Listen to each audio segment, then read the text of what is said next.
Market operation, ये वो operation है जिसके अंदर क्या होता है कि आरबीआई क्या करता है और वो सेल और बाय करता है गवर्नमेंट सिक्योरिटीज। वो क्या करता है RBI? Sell and buy government securities. तो अब क्या, जब गवर्नमेंट सिक्योरिटीज को आरबीआई सेल और बाय करता है, खरीदता है, बेचता है, तो उससे भी हाई पावर्ड मनी की लेवल डिटरमाइन होती है। कैसे होती है वो हम देखेंगे। फॉर एग्जांपल, अगर आरबीआई ने सेल किया, मीन्स कि अब आरबीआई ने क्या किया, अब आरबीआई ने कुछ भेजा। Now RBI wants, reserve bank of India wants to sell something, वो अब भेजना चाहता है कुछ।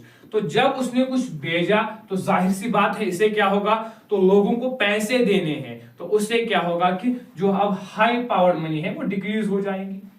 लोगों को पैसे, तो आरबीआई तो कुछ सिक्योरिटीज बेचना चाहता है, सेल करना चाहता है, तो अब उसने सेल किया तो उन बदले में उसको पैसे देने हैं। जब हम पैसे देंगे तो जाहिर सी बात है वो पोर्शन ऑफ मनी हमें अब डिक्रीज हो गया, हमें अब इंक्रीज नहीं हो गया बल्कि डिक्रीज, ये डाउन हो गया हमारी पैसे से। तो जाहिर सी बात है कि जब हम आरबीआई जब सेल करता है तो उस टाइम क्या होता है कि जो हाई पावर्ड मनी है वो डिक्रीज हो जाती है। जाहिर सी बात है कि जब आरबीआई बाय करता है तो उसको पैसे बदले में आरबीआई को पैसे देने हैं, तो उससे इकोनॉमी के अंदर क्या होता है, इकोनॉमी के अंदर हाई पावर्ड मनी इंक्रीज हो जाती है। तो आरबीआई की इस buying and selling open market operations के बेसिस पे कैसे इंक्रीज हो जाती है मनी सप्लाई, कैसे डिक्रीज हो जाती है मनी सप्लाई, तो इससे क्या होता है directly it determination of high powered money in